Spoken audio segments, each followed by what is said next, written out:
LaQuandra Nesbitt, who is the Director of DC Health, and Director Chris Rodriguez, who is the Director of DC Homeland Security.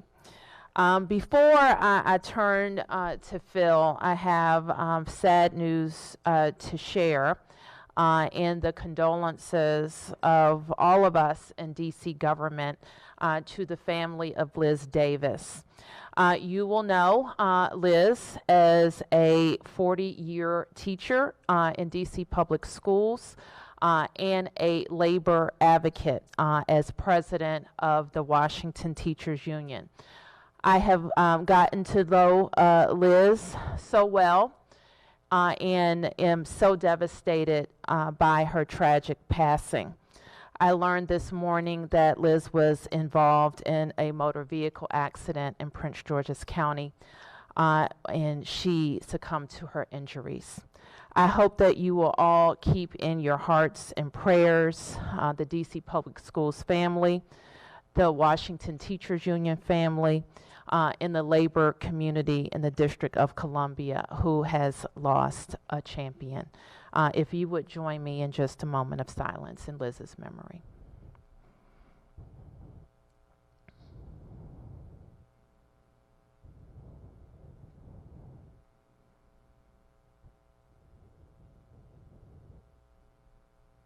Thank you. Mr. Mendelson. Thank you, Madam Mayor. Good morning to everyone. This is the briefing that I give before a legislative meeting. I appreciate that we're doing this jointly. We have a legislative meeting tomorrow.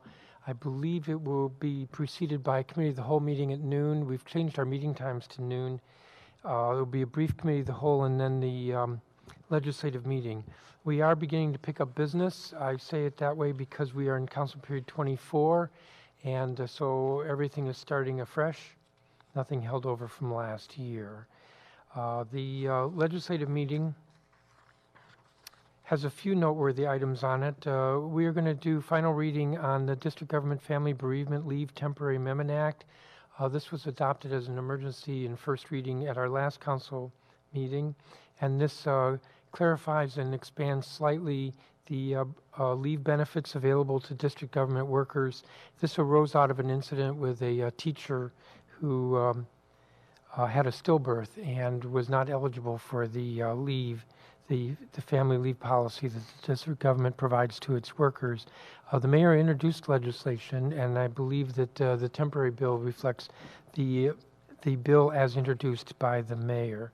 We have 16 contracts that are before the council tomorrow for approval, and I don't believe any of them are controversial, so I expect all of them will be approved. And we have 14 emergency bills. Many of these are to cover gaps in the law. This is one of the vagaries of our having the Home Rule Act, and that every bill has to go to Congress before it to lay over for 30 days and in action by Congress before it can become permanent law. So we have to fill the gaps that often occur through emergency bills. The emergency bills include a couple that will be addressing the rental housing situation. One of them extending, proposed by Councilmember Brooke Pinto, trying to extend the limit on rent increases for a period of time after the public health emergency and making some other adjustments. The other, introduced by Councilmember Bonds, would provide an exception to the blanket moratorium currently on evictions to permit exceptions for public safety. For instance, criminal activity happening in an apartment. Right now, the landlord can't do anything with regard to evicting the tenant who's become a nuisance and a problem for neighbors, and this would permit an exception from the moratorium on evictions in those circumstances. There's also there are a couple of bills on the agenda, one of which is an emergency dealing with well, the emergency is sent to the council condemning hate crimes against Asian and Pacific Islander Americans. The other is a sense of the council from Councilmember Trayon White regarding the disparate treatment of protesters by law enforcement. comparing January 6th with last June's Black Lives Matter protests. There is a bill, an emergency bill that Councilmember Gray is moving to give the mayor authority with regard to eminent domain for a site in Ward 7 that has become quite controversial. Proposed for a 300-bed halfway house, which is very large, and instead to acquire it to be urban park. The Councilmember Trahan White is also moving emergency legislation at the request of the mayor to approve the transfer of control of one of our cable contracts. I believe it's from Star Power to Radiate Holdings. And then the last piece I want to mention is that we probably will be considering legislation to revise again the budget submission date for the fiscal year 2022 budget. I've been in discussions with the city administrator about the challenge of the mayor presenting her budget on April 22nd, and we don't have the guidance yet from the federal government, and in particular Treasury, with regard to restrictions on the federal dollars. So we probably will be extending that submission date into May, which means a schedule somewhat like last summer that I think was unpleasant for everyone, but this year it makes sense that we would have a complete budget when it's submitted that includes how we know we will be able to spend the federal dollars that were approved by Congress in March. That's the highlights for the meeting tomorrow. The Committee of the Whole will be meeting again. I had mentioned before meeting tomorrow, but meeting again on April 20th. And it looks like that may be when we take up the comprehensive plan, but that's not for tomorrow. That would be for later in April. I'm happy to take some questions, and then I will turn it back to the mayor to our questions. Is that Sam? Yes, Sam. Actually, it's for the mayor.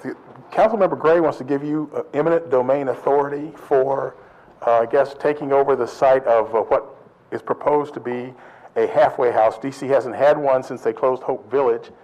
Do you want that authority, and what are your thoughts? Well, I know that the council is going to consider it. It will take 9 council members to agree. I haven't sought the authority from the council, and it's partially because of my view that eminent domain is a high bar that has to be achieved for the government to use eminent domain. But I agree with the council member in saying that the federal government should pursue a smaller facility. Are you concerned that DC doesn't have a halfway house? I'm very concerned about that. I was in the camp of people who thought that they should have worked very hard to make Hope Village work. Thank you. Let me add, Sam, I think the issue for council members is the size. It's not whether there should be a halfway house. Absolutely, returning citizens ought to be able to step down into the community from the prison system. So that's not the issue at all, and unfortunately it's been characterized in those terms.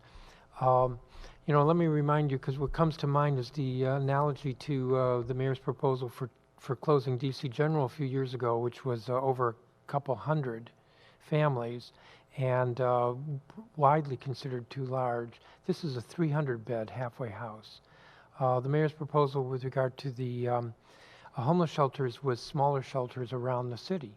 That this is a burden that should be spread throughout the city, but also that these facilities are more effective in providing services when they're smaller. Again, this is a 300-bed facility. Of course, I remember there was another one on New York Avenue where there was a proposal to, I guess, take a former charter school to make that the halfway house. That was killed. This is, I guess, this will be the second one. So I'm just curious, where are they going to go? Well, that may speak to the Bureau of Prisons process, which I would say is flawed. What happened on New York Avenue did not involve the council, and as far as I know, did not involve the executive either. Okay. Yeah, James? Mr. Chairman, any sense of when the full council vote will take place on acting chief Conte? Not tomorrow. I haven't talked to Councilmember Allen. It could be as early as April 20th. I don't want to suggest that that is the date because I haven't talked to Councilmember Allen. It could be the May meeting, which I believe is May 4th. And that actually makes more sense. Thank you. Yeah. For the exception proposed by Councilmember Bonds on evictions, do you expect that's going to be controversial tomorrow? Anything involving evictions and rental housing is controversial. My sense is that that will be approved by the council. It's pretty hard to argue that a person who is breaking the law and endangering neighbors cannot be evicted, and that's currently the situation. The moratorium that we adopted is very broad, without exceptions, not nuanced. When we adopted it, we thought that the pandemic was to be short-lived. It was a year ago that we adopted this, and we were doing a lot of things very quickly and figured that if nuance needed to be considered, that we would have time to do that. Well, that's what we're doing tomorrow. So I think it will be approved. Okay, and then with news, I guess, that the budget might be delayed further, is there any date on when the council will take up the comprehensive plan vote? With the comprehensive plan? Yeah. The comprehensive plan, I'm almost certain will be this month. Okay. So I had said back, I had said repeatedly the comprehensive plan will move before the budget, but we're not going to keep moving the comprehensive plan just because the budget's moving. Okay, thank you. Yes, ma'am. I'm Jenny from WAMU and DCist. I just wanted to follow up about the halfway house question. Chairman Mendelson, you mentioned that, the one comparison is with the family shelter process of closing DC General and doing a kind of ward by ward strategy.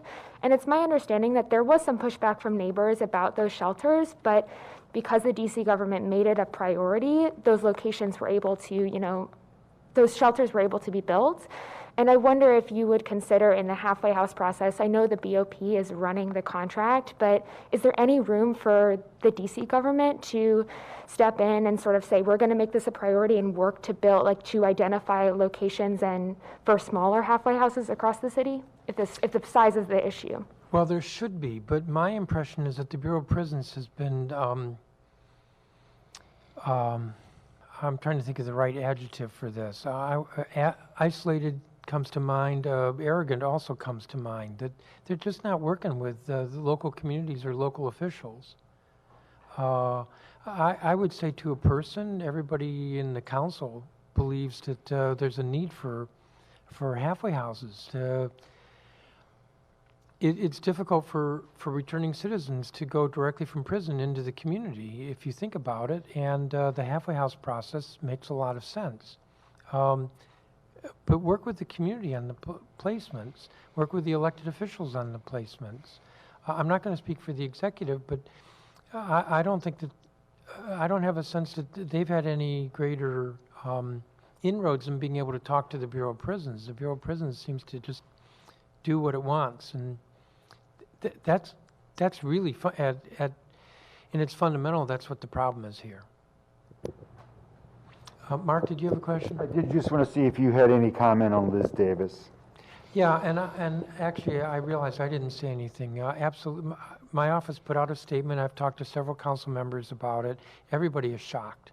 Liz was a fierce advocate for education and for teachers. I want to say to both. It wasn't just about teachers, it was about education, and it wasn't just about education, it was about the teachers. And, there's definitely going to be a vacuum here. And the work that I did, because Committee of the Whole has oversight over education in schools, that Liz and the Teachers Union was an important part of our process.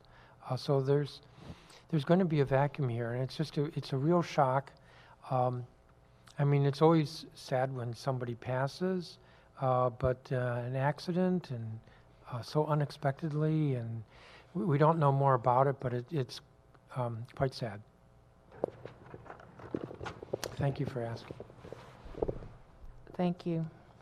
If there are no other questions, I'll be sticking around if there's anything afterwards. Thank you, Madam Mayor. Thank you, Mr. Chairman.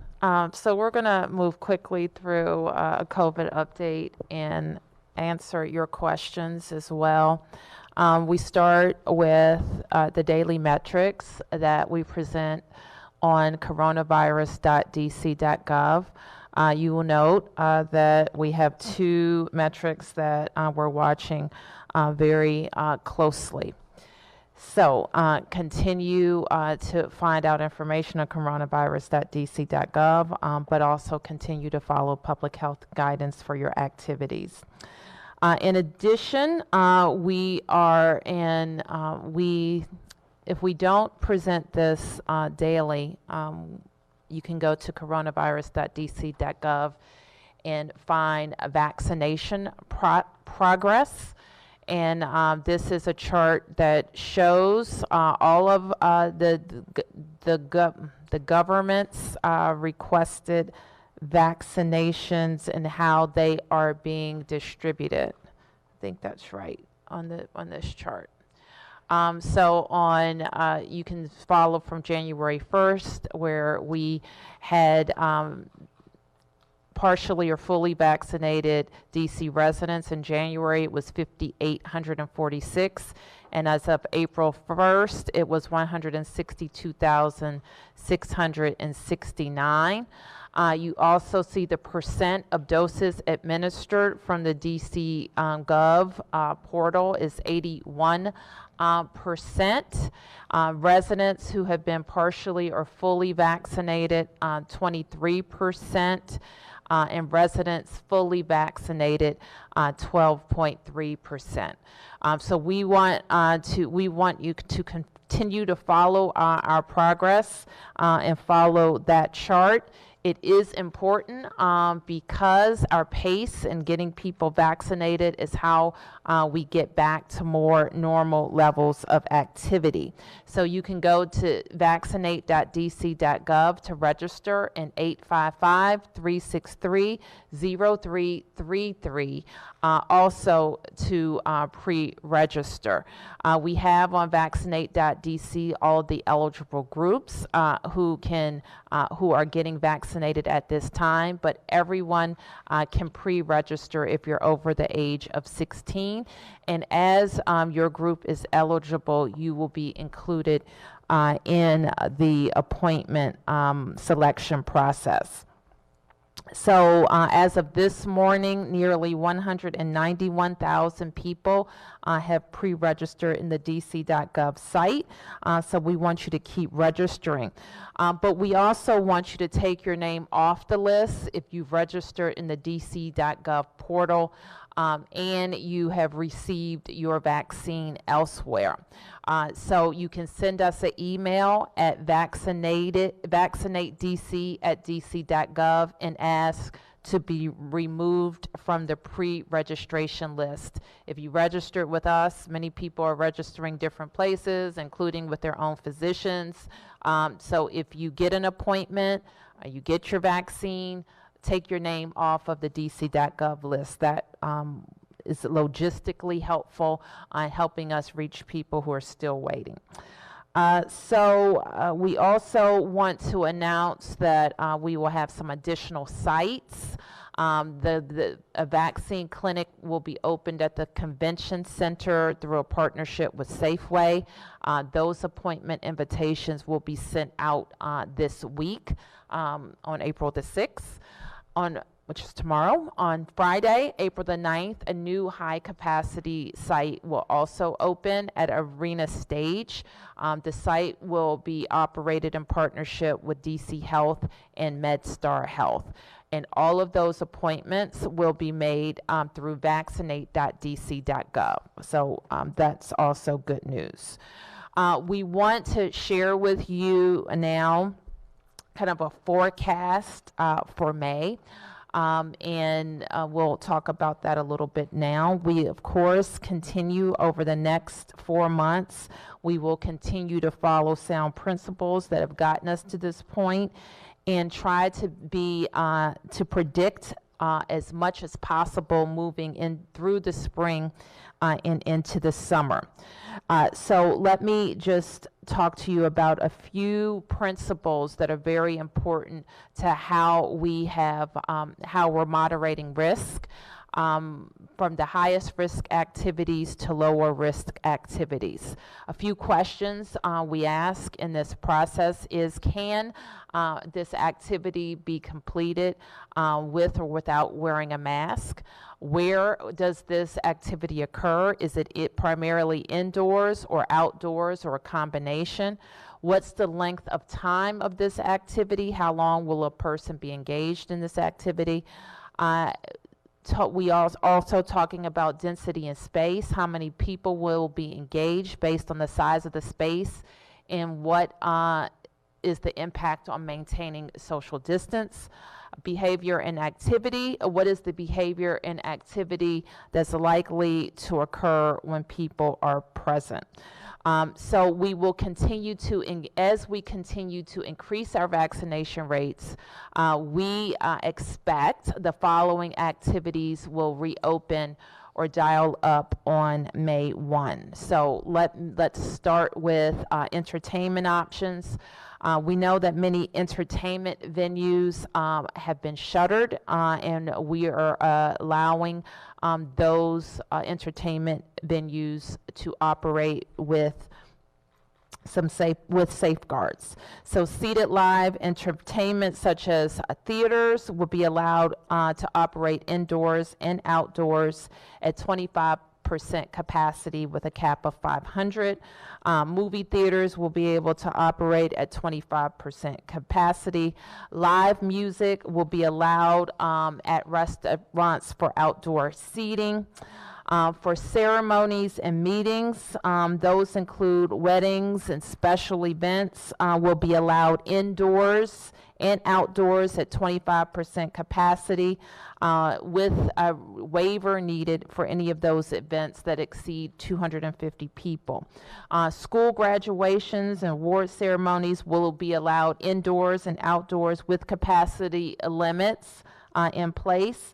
And we will have specific guidance coming out for those ceremonies. Regional business meetings and seated conventions will be allowed indoors and outdoors at 25% capacity. Again, we would require a waiver for events exceeding 250 people. Also, some changes to fitness activities. We will permit outdoor races or 5Ks, and we're with a limit of 50%. I know you're going to ask me what is 50%, and we'll look at some historical information as relates to those permits. Indoor and outdoor public pools will be allowed at 50% capacity, and outdoor splash pads will be open. Also, a number of activities where we will be able to increase our rec centers, libraries, museum galleries, exhibits, and non-essential retail. And so that is our forecast for May. We know that, and we expect through some of our modeling, that we will continue to see cases plateau or rise in this post-Easter, post-spring break opening of activities. So we know that we can expect to see some increases in cases this month.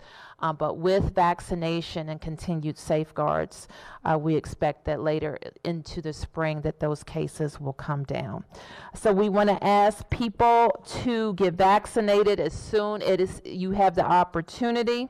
Help others get vaccinated. There's still a lot of people who aren't sure where to go, how to sign up, may continue to have some concerns about being vaccinated, and speaking to people that they know and trust helps them get to an appointment and get to a decision about an appointment.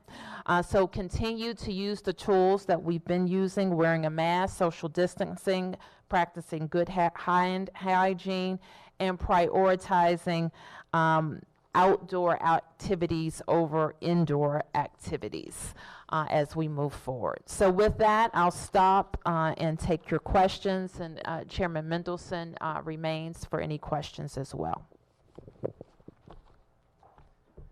Yes, ma'am. Thank you. My question is about pharmacies and vaccines. So I noticed last week that Walgreens, for example, was starting to offer appointments through its own system, and appointments came online at Calorama Pharmacy, an independent pharmacy, which I understand both of these are part of the federal partnership, so doses are going directly to these pharmacies. My question for either you, Mayor Bowser, or you, Dr. Nesbitt, is do you have a list of all of the pharmacies that are offering appointments through their own online booking systems outside of DC Health's portal? And can you explain why those opportunities weren't publicized in the Wednesday email that went out to everybody who was pre-registered? And in the future, like, how do you expect these sort of independent booking systems to interact with DC Health's pre-registration system? Yeah, thank you for the question. You know, it's one of the things that we have tried to manage so that we don't have the same challenges that other states have had when activating pharmacies in the federal retail pharmacy program. Very early on, we engaged all of our pharmacy providers in discussions in terms of how we would all use the same eligibility and the same source list in terms of offering appointments to individuals in the District of Columbia, especially given that we have, still tens of thousands of people who are in the district's pre-registration portal who are awaiting an appointment. And those individuals, many of them have been identified by us as having a higher level of risk for acquiring COVID-19 because of their job, or they have a higher risk of having a poor outcome if they get sick because of their age and their qualifying medical condition. So that's the theory. And the theory is that no one will use their own system without consultation with DC Health in terms of how those individuals who will be coming into their system will be recruited.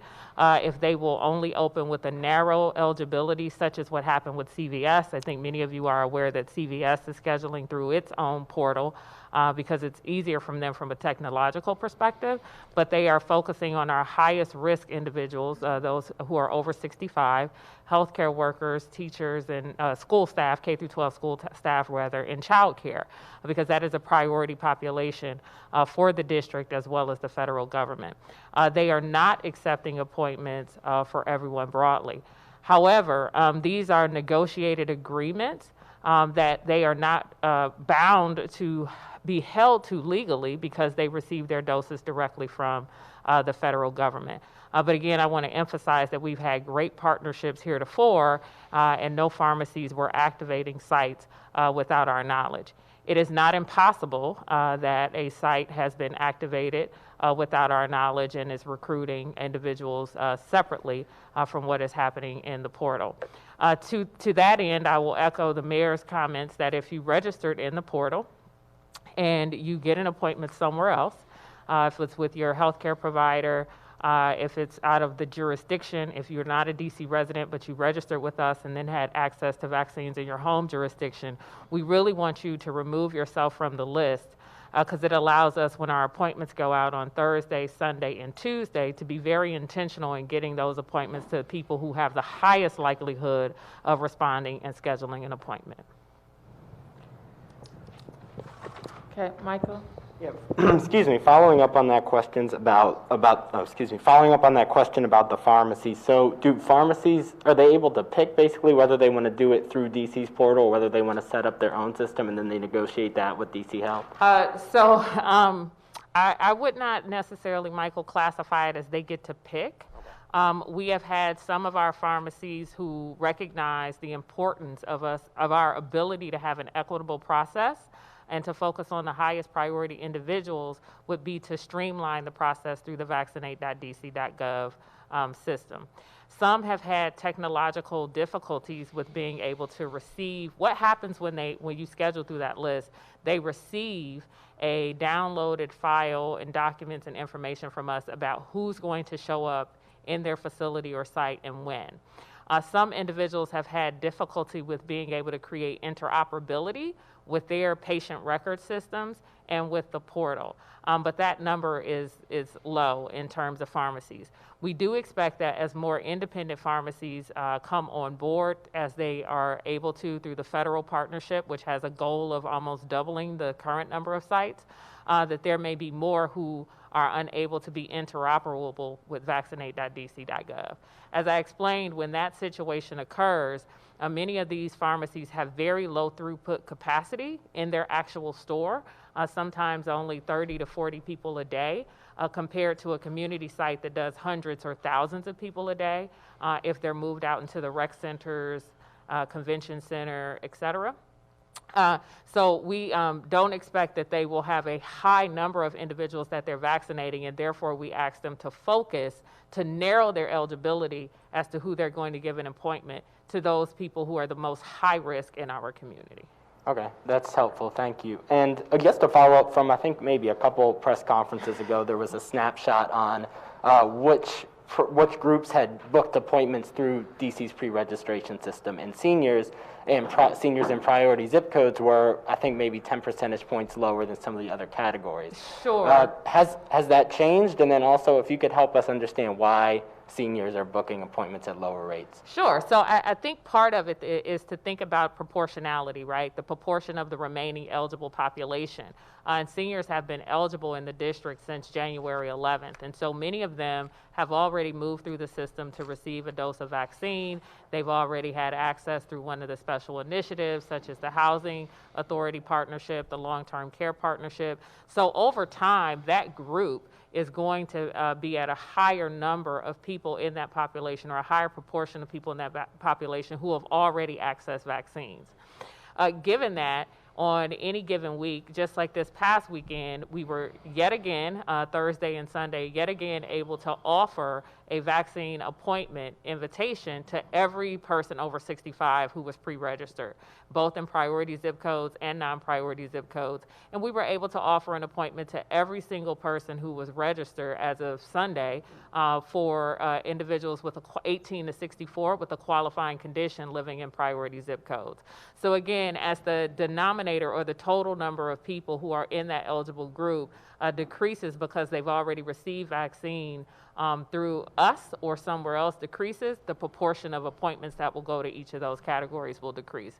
Now, I'll take a little bit of liberty here to say that we know that the demand for vaccines continues to remain high in the district. We know that there are certain communities where we are driving demand for the vaccine, if it's not already there, by increasing their confidence, awareness, as the mayor mentioned before, of how to pre-register, how to get in the system. And so we'll continue to have people in each of those buckets. I don't think they'll finish, at any given period of time for months to come. Yes. Beatrice Peterson, ABC News. Following last week's attack at the Capitol Police Union is calling for Congress to ramp up security in and around the Capitol premise. Your thoughts on ramping up security at the Capitol, especially since the fencing in the outer perimeter just came down? Well, we've been talking about the Capitol security needs certainly since January the 6th.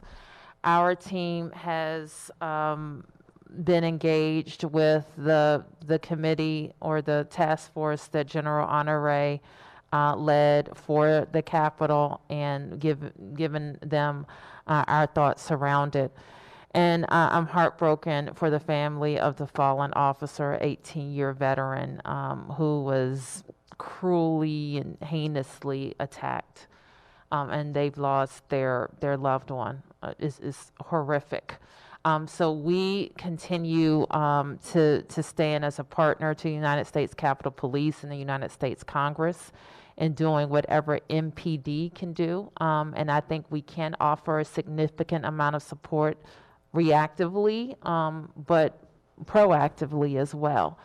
So we just are heartbroken about that, about his murder. And just as a follow-up, what do you see MPD's role in this? Like, would they be perhaps manning security checkpoints, or what would you see it being? Well, I think there are probably a lot of things that MPD can do as the Capitol Police resets, and that's a conversation, I think, for a more detailed conversation among the law enforcement bodies. Yes. Question for Chairman Mendelson. I noticed that I saw that jury trials are resuming this week. Any talk of when the council will be resuming in person? There's been a little, but I emphasize little talk about that. We don't have any imminent plans for that. And in fact, I think if we're looking at extending the budget, we probably will be doing that virtually and not in person. So it could be a few months. Far down the road. And Mayor, I understand that there was some other problem with the computer system again. People yesterday, I think you had to file by Sunday to get your unemployment check by Wednesday. What can you tell us about that? A little bit, Sam. I'm not sure that it was a UI specific issue, but some more central server issue in the district that slowed some things down. I keep hearing about this. What's your sense of what's going on here with people? I guess obviously in a time like this, unemployment is very My important. sense is that if you're delayed at all with your unemployment, it's a big problem.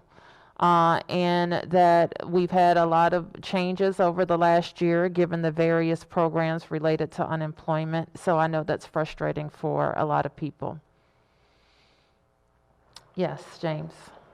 Dr. Nesbitt, two questions. Number one, at the Safeway, at the convention center, the Safeway supported site, and at the arena stage, do you have a sense of which vaccine will be available to people? Sure.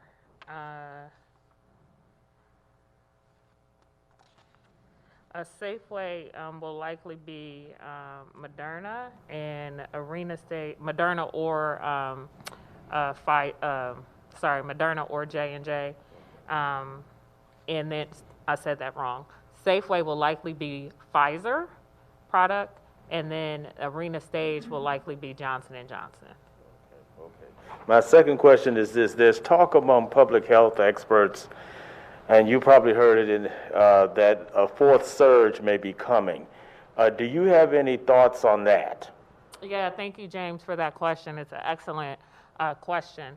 I think that as you all look at our metrics, you'll notice that we've been sort of plateaued in terms of our daily case rate for quite a few weeks, almost essentially the entire month of March. What we have been able to do here in the district through the mayor's leadership is take a very cautious and deliberate approach in terms of the number of high-risk activities that are turned back on in the district over time. It's because of this stewardship that we are plateaued rather than surging.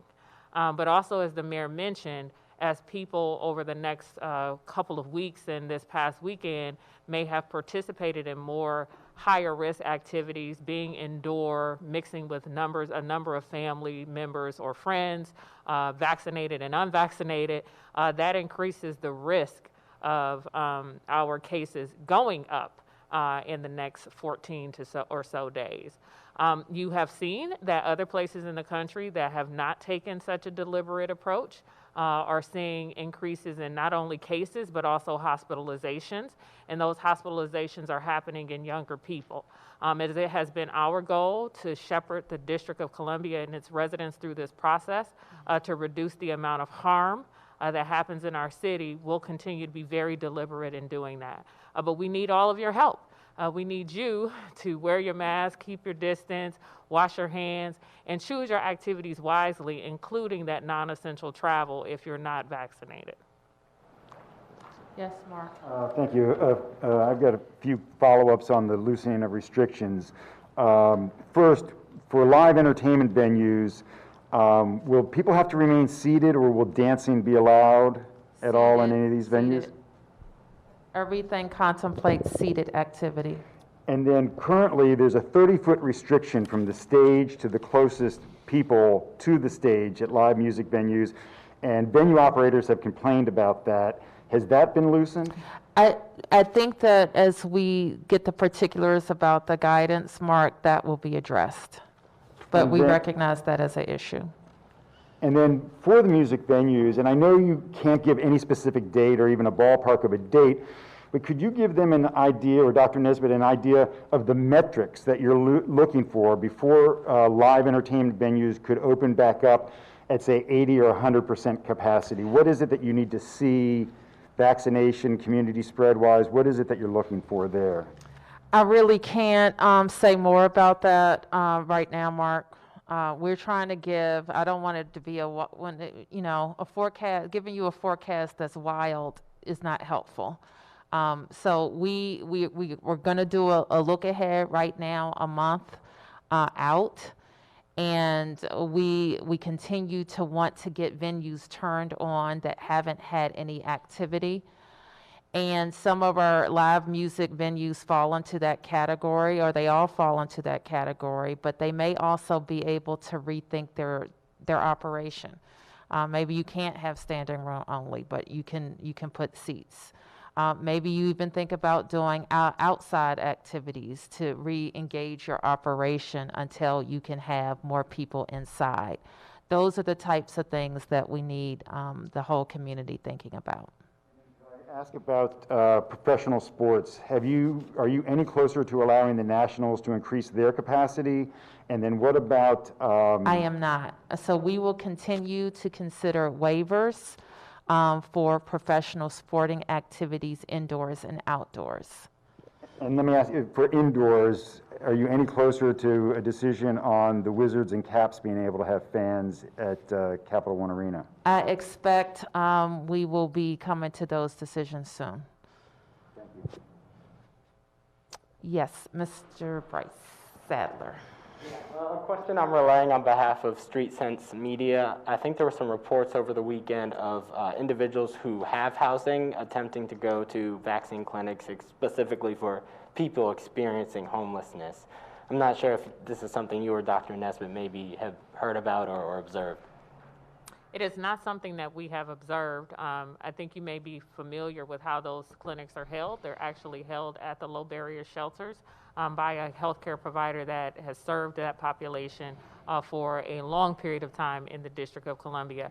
I would find it challenging to conceive how individuals who are not already engaged in the system and using low barrier shelters would present to those clinics in any number of significance without it raising the concern for that vaccine clinical provider.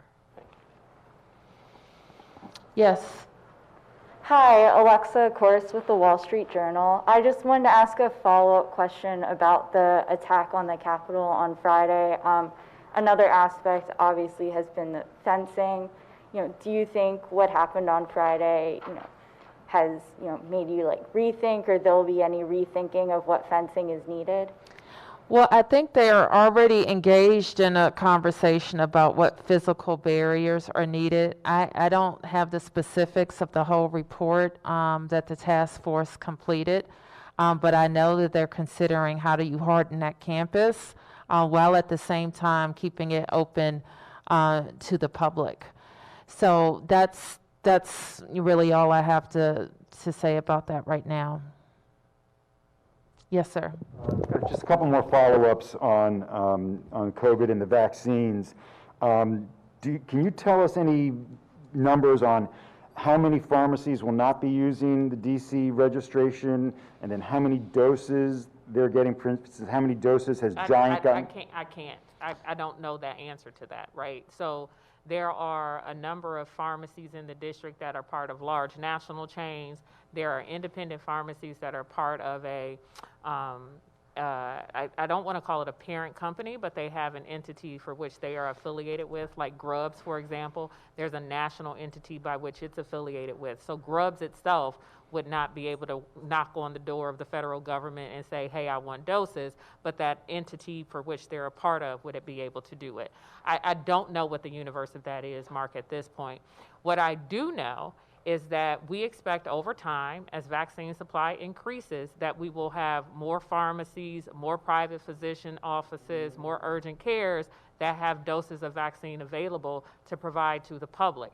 Now, the precarious position that the district is in means that that may not happen until we're into vaccinating the general population, which is phase 2A, on May 1st. Do you know how many doses, for instance, Giant has gotten and how many have been administered? I do not have that available to me, and nor if whatever number we can glean, it may not be complete or accurate if they're able to assess doses outside of us, any of those pharmacies that are in the federal retail pharmacy program. And Mayor Bowser, if I could ask an off-topic question about forensic science labs, loss of accreditation. Can you tell us first, your thoughts on that, your confidence level in Dr. Smith, and then just the logistics of Director Gelhardt put out, or Deputy Mayor Gelhardt put out a statement saying that it was now going to go to a private lab. How will that work? How much will it cost? Is a contract being put out for RFP? And why go to a private lab? My recollection is the last time the district was in this situation, we either went to some federal lab, either ATF or Quantico. So I know that's a lot. Let me say this, Mark, first. We are committed in our city to an independent lab. That's a lab that's independent of the Metropolitan Police Department and independent of the United States Attorney's Office. And we're very proud of the lab that we have built at DFS that is part crime lab and part public health lab. Having said that, any question about the processes at our lab, we want fully investigated, and we will fully participate in that investigation. But we are going to spend the next 30 days also fully defending our practices at that lab with our accreditation body. You are correct also to say that Deputy Mayor Gelhardt has laid out a path forward for some of the crime-related evidence that we have been processing. We've used private labs before. In fact, we've had I think a DNA contract throughout the last 6 years and probably before that. We will, I think, also rely on some federal resources. I think ATF is the agency, but I'll ask Chris to confirm that with you. Chris Gelhardt, who's not here. Could we get your reaction to this? What are your thoughts about the loss of accreditation and what this means going forward, and just the contract process? Well, to echo what the mayor said, it's an important facility. The idea of contracting, while it's not the most efficient, I mean, we still are paying for the personnel at the lab, but the contracting out is a process that's been used in the past. The allegations or the situation with regard to accreditation is very concerning. I spoke with Charles Allen, who chairs the Judiciary and Public Safety Committee that has oversight, and he's going to have a hearing either late this week or next week, so that it's clear to the council and through the hearing process to public what's going on and what can be done to fix it. As I understand it, it's not so much the science as it is the management that's at issue here. And I think that's important to say, just because we have to be able to rely on the science. And that's the technical side of it, the side that requires a lot of training. And that doesn't seem to be the question. But we want a lab that is fully accredited and is usable by all parties in the criminal justice system. Yes. Mayor Bowser, homicides are up this year about 34% compared to this time last year. Last night, 2 more people were fatally shot, and many of the recent incidents have involved multiple victims across the district. Can you give us insight into what you're thinking in terms of this latest spate of violence? We had a very tough weekend. I got briefed out on a number of incidents, as you mentioned, in a number of locations across the district. And I'm going to be actually meeting with MPD on a deep dive of some of those incidents. You also know that I've been working very hard to stand up another initiative that is aimed at stopping people before they get involved in violent crime, which we are spending an incredible amount of time on. In my discussions with other city leaders, other city police chiefs, I know that the chief is having, we're all very concerned about increased levels of gun violence and homicide. Okay, thank you, everybody.